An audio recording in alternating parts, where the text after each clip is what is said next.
Hello and welcome at Exam Zone 24/7.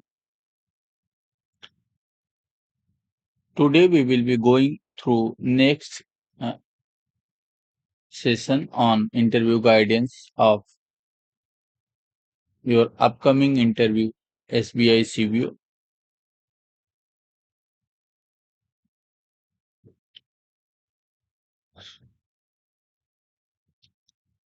In this session we will be going through whatever questions actually asked in the interview with the experience what they have shared with me. Okay. We are now completing the credit part, means we are actually completing the loans. See, loans and advances 6. Okay, let me change the color to make it more.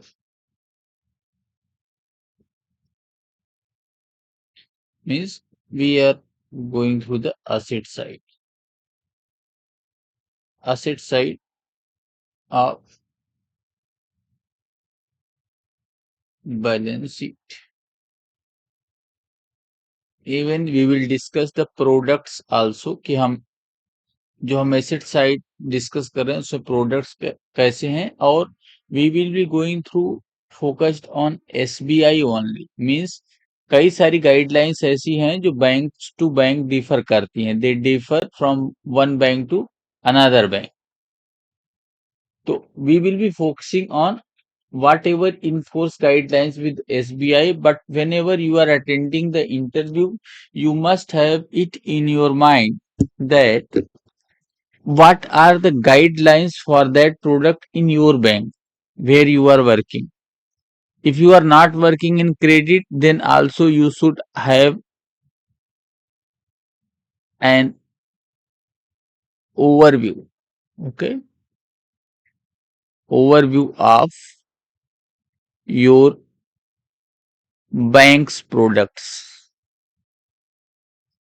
and especially if you are working on the CASA side, you must know your saving account products,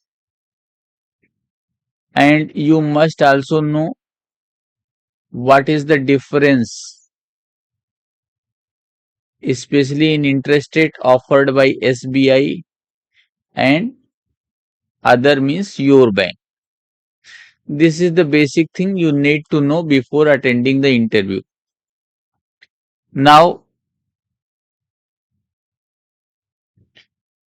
before we go onwards, please note, be careful with your job profile letter. Job profile letter. मैंने पहले भी बताया है कि अगर जो आपका job profile letter अच्छे से सही से नहीं है, आपको स्क्रीनिंग ड्यूरिंग और डॉक्यूमेंट स्क्रीनिंग और even after selection,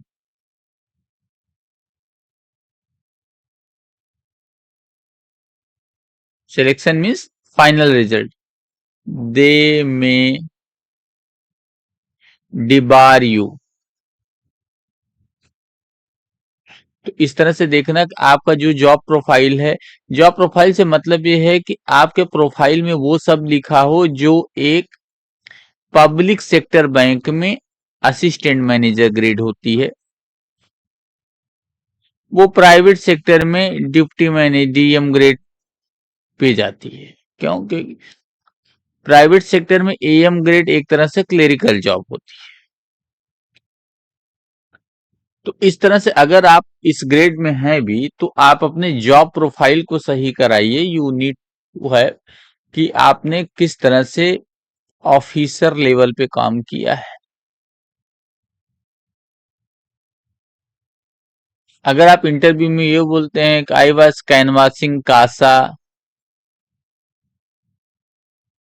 account opening etcetera, they may reject you. तो telling a lie in interview is not bad until it traps you. तो वो चीज सोच के इंटरव्यू में झूठ बोलना. Now we will go with the question, but before that, a kind information for you if you want to join mock test. Okay, although it may not be possible to accommodate all of you are texting for this. Only if seats are vacant after the regular enrolled students of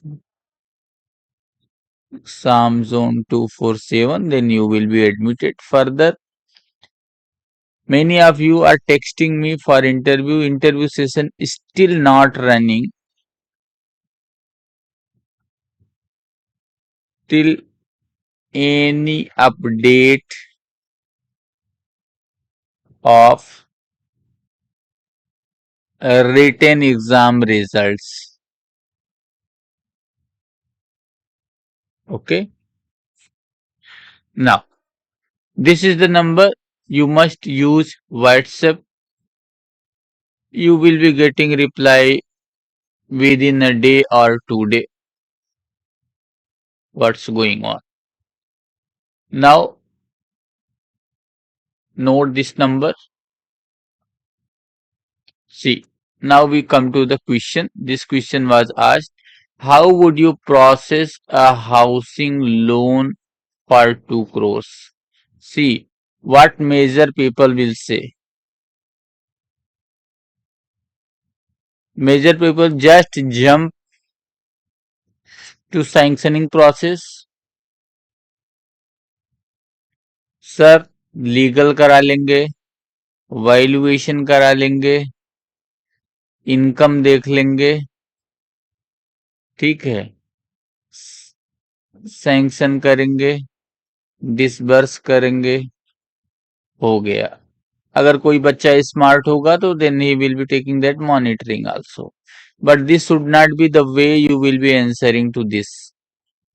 जब भी आपको बात करनी है interview में तो interviewer को लगना चाहिए कि yes he is much capable of. तो वो कैपेबल कब पता चलता है? जब आप किसी क्वेश्चन का बैकग्राउंड बता के आंसर देते हैं, एक बेसिस बना के आंसर देते हैं. Means whenever you are answering such a question in interview, do not even in other questions also, not only this type, if it is of other type also, then it is your duty and responsibility to make a theme and background before answering the question, so that they come to know that you are well versed with that type of product. Okay. This is not a yes or no or MCQ game where you can directly jump to the answers. Okay. You will be asking the questions to them only. What you will be asking? Okay, let us see how you will be answering this question. The question, actually, I do not remind which panel was this, because this question was listed in my PDF, whatever I have collected from students, but the place was missing. But it was asked at 2 centers, but one center it was the not the 2 crores. One center it was asked only how will be processing a housing loan. Okay, chalo. How you will answer? Sir,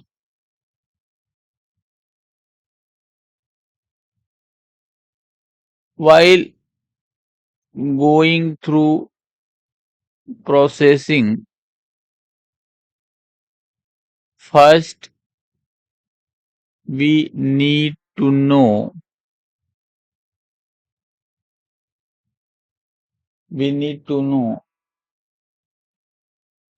first whereabouts of customer, especially KYC and due diligence. Sir, I also asked the customer from where he got the information so that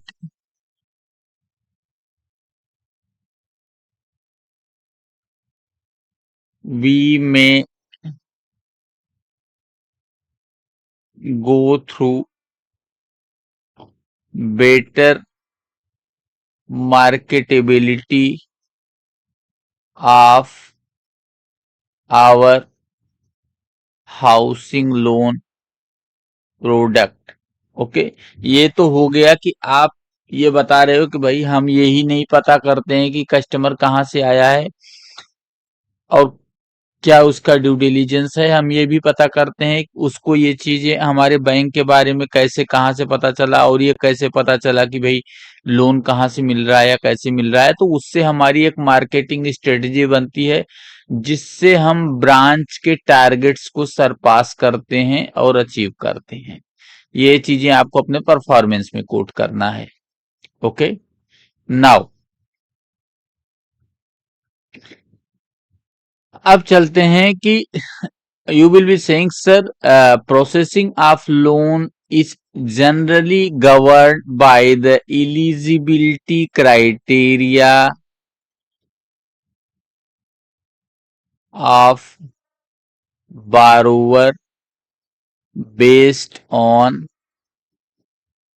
banks guidelines. In our bank, we have a step by step processing mechanism,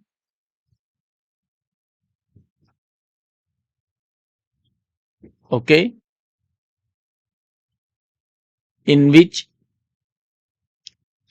the first one very primarily is the KYC and due diligence, which includes the proof of residence, proof of identity. Sir, I also check the social repute of the customer. Okay.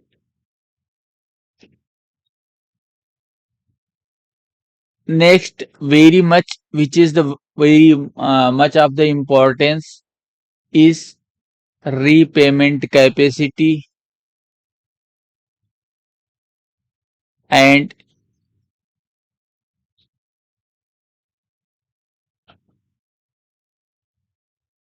loan repayment history till date using CIBIL score and CIBIL report.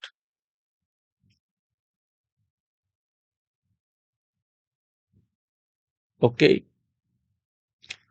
In income proof, we need to, okay, in income proof, we need to check what is the income, what is its present current liabilities, means how much he is out of that income it is paying. And in our bank, 50% of gross take gross pay or take home pay as it is in your bank go accordingly, must be calculated and taken as EMI. Okay.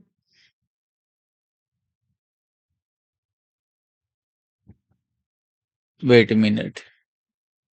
Now, the another very important thing is comes the property. Okay. Legal opinion report. अभी उसमें ये पूछ सकता है कि कितने years के लेते हो, generally 30 years search report is taken. आप ये बोल सकते हो अगर आपके बैंक में नहीं कुछ गाइडलाइन ऐसी है तो आप ये बोल सकते हो sir we are going to 30 years. ठीक है। वैल्यूएशन कॉस्टिंग में estimate. Okay. Details of margin and most important location and future marketability लिख लो इसमें, future marketability of mortgaged property. अगर इसकी फ्यूचर मार्क, अब चलो अगर यहाँ पर ये मान लो एक प्लॉट है, इधर से इसके इस तरफ भी एक घर बना हुआ है, इधर भी एक घर बना हुआ है, इधर भी एक घर बना हुआ है, घर एक इसके सामने भी बना हुआ है, ओनली 1 फीट का रास्ता है या 1.5 फीट का रास्ता है, केवल लड़ाई झगड़ा करके इसको यहाँ पे जाने के। तो आपको पता है कि ये अगर एनपीए हुआ ना, तो ये तो बिक ही नहीं पाएगा, कोई नहीं खरीदेगा ऐसा, क्योंकि एक थोड़ा सा स्पेस जो है वो रहना चाहिए कि आने जाने का, बाइक कार ये सब खड़ी करने के लिए। तो ये चीजें हैं कि आप उस पे मना कर सकते हो, तो ये चीज बहुत जरूरी है मेंशन करना, ठीक है। ओके, अब इनकम के लिए हम इनकम प्रूफ लेंगे, इनकम प्रूफ में आईटीआर लेंगे या फॉर्म 16 भी ले सकते हैं आप। अब आपके बैंक के ऊपर है, मिनिमम 3 ईयर आईटीआर तो लेते ही हैं सब। ओके, नाउ एज प्रूफ भी लेना है, हालांकि वो आइडेंटिटी प्रूफ में ही हो जाता है। एज प्रूफ मतलब कितने साल के लिए ये लोन ले रहा है, कितने साल के लिए देना है। ओके, अभी तो मैक्सिमम बैंक 70 ईयर्स तक के लिए दे रहे हैं, वो प्राइमरी होल्डर के लिए अगर ज्वाइंट में ले रहे हैं तो, और अगर सिंगल है तो 70 ईयर्स तक मैक्सिमम उसका रीपेमेंट करा सकते हैं, ठीक है। डॉक्यूमेंट्स में कौन सा लेंगे, डॉक्यूमेंट्स में क्या क्या जरूरत है उनकी, ठीक है। यूटिलिटी बिल ले सकते हैं, टेलीफोन वाटर बिल ले सकते हैं, Aadhaar card, LIC policy, ration card. Okay, public authority से या किसी सरपंच से उसका वेरिफिकेशन भी करा सकते हो आपकी वो वहीं का या वहीं गांव का है कि नहीं है। ओके, इस तरह की चीजें आप ले सकते हो। दूसरा, इनकम प्रूफ के लिए लास्ट 3 मंथ्स का सैलरी स्लिप भी ले सकते हो कैलकुलेट करने के लिए। प्रीवियस हिस्ट्री अकाउंट की देख सकते हो, अकाउंट की हिस्ट्री की उसने क्या किया हुआ है। इनकम टैक्स रिटर्न ले सकते हो आप, ठीक है। फिक्स डिपॉजिट के अगेंस्ट हाउसिंग लोन दे सकते हैं, यस दे सकते हैं, ये पूछा गया था क्वेश्चन, ठीक है। चलो,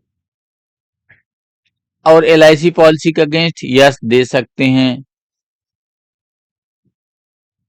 अगर ये पूछे क्या हम किसी को 10 लाख का हाउसिंग लोन चाहिए तो उसको हम 10 लाख का मुद्रा दे दें क्या, और वो यूज कर ले, नो। इसको डाइवर्जन ऑफ फंड कहते हैं, ऐसा नहीं कर सकते।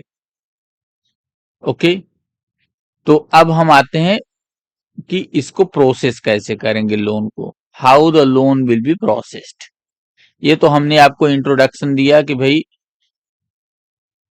लोन प्रोसेस कैसे होगा, ठीक है। अब लोन के लिए सबसे पहला स्टेप क्या करोगे आप, ये मान लो एक कस्टमर है, लोन लेने आया है, ये हैप्पी है, ये आपकी बैंक है,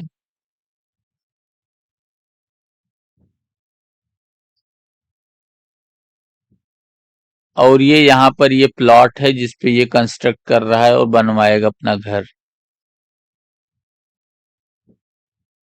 इसको लोन चाहिए 30 लाख का। सबसे पहले आप देखोगे ये आपका कस्टमर है कि नहीं है, अगर नहीं है इसका KYC and due diligence. Due diligence एक बहुत बड़ा वर्ड है, प्रोनाउंस करने में छोटा है, बट इसकी मीनिंग बहुत एग्जॉस्टिव है बैंकिंग के केस में। ओके, ये हो गया।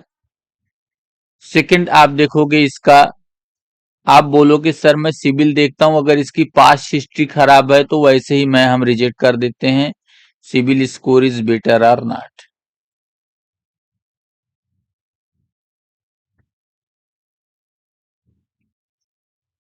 ओके,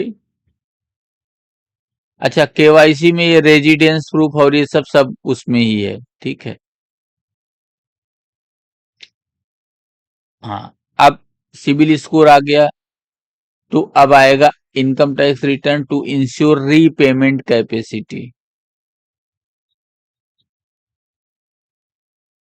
क्योंकि ईएमआई आपको पता चल जाती तो इस तरह से रीपेमेंट पता चलेगा। अब आते हैं इस प्रॉपर्टी का क्या होगा, प्रॉपर्टी का क्या करना है।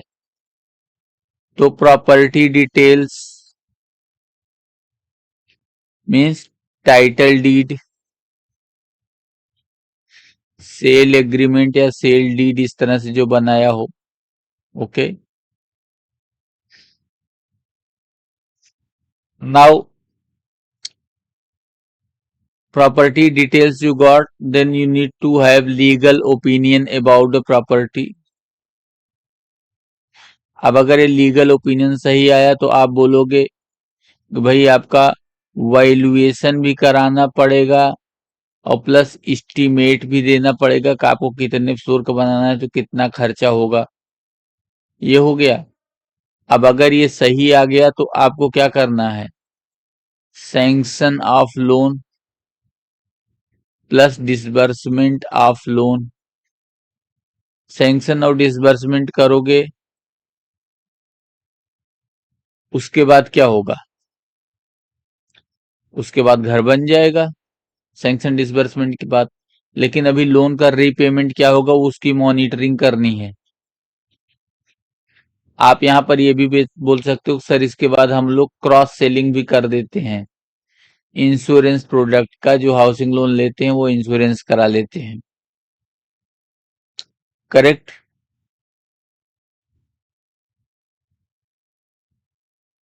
बस मेजरली इतना ही इन्वॉल्व है। और दूसरा क्या है कि हमें डिसाइड करना है रीपेमेंट पीरियड, ये आपकी गाइडलाइन से डिसाइड होगा। नेक्स्ट भाई रीपेमेंट पीरियड डिसाइड हो गया, कितनी एज तक पेमेंट होगा, तो अभी 70 ईयर्स तक है, आपके बैंक में कम या ज्यादा हो सकती है। ठीक। और रेट ऑफ इंटरेस्ट देखना है, भाई कस्टमर को बताना है। अच्छा, एक चीज वो पूछ सकता है, ये नया अभी तक पूछा नहीं गया, व्हाट इज केएफएस, की फैक्ट स्टेटमेंट। तो इसमें आपकी पूरा अमोर्टाइजेशन का डिटेल, कितने पैसे कटेंगे, कितने प्रोसेसिंग चार्ज होगा, कितना आपकी ईएमआई आएगी, ये सब लिखा रहता है। और आरबीआई ने ये मैंडेटरी किया हुआ है कि आप हर कस्टमर जिसको लोन दे रहे हो उसको आप केएफएस दोगे ही दोगे। ओके, तो इस तरह से आपको हमें लोन प्रोसेसिंग का पूरा डिटेल पता चल गया है। अब इसमें एक चीज और बचती है, वो पूछेगा कि भाई मार्जिन कितना रहता है आपके बैंक में। तो आपके बैंक में जो मार्जिन रखा गया है वो याद रखिए, उसको एसबीआई से कोई मतलब नहीं है। मैक्सिमम मार्जिन तो 90% तक का भी है जिसको दिया जा सकता है। ओके, लेकिन आपको अपने ही कई बैंक में क्या है कि सिबिल स्कोर पे मार्जिन डिपेंड करता है, ठीक है, सिबिल पे भी डिपेंड करता है, या वो मार्जिन उसकी फाइनेंशियल स्ट्रेंथ पे डिपेंड करता है, अगर सैलरीड है तो उसको कम मार्जिन पर दिया जाता है। ओके, कितने साल के लिए रीपेमेंट रख सकते हैं, 30 ईयर्स तक लॉन्ग टेनियर रख सकते हैं, 30 ईयर्स तक का, ठीक है, जिसमें से प्राइमरी अकाउंट होल्डर की एज, ठीक है, 70 ईयर्स को क्रॉस नहीं करनी चाहिए। 75 ईयर्स है in case of bank staff, bank staff के कम लिए ये है। तो होप आपको समझ में आया ये चीजें। कुछ अगर आपको जानना है, you text over this number. Okay, we will be replying you. Hope you find it useful. Thank you. Have a nice success rate onwards। Thank you। And if you like it, you may share and subscribe it so that it can be benefited for most of the people, for your friends and others.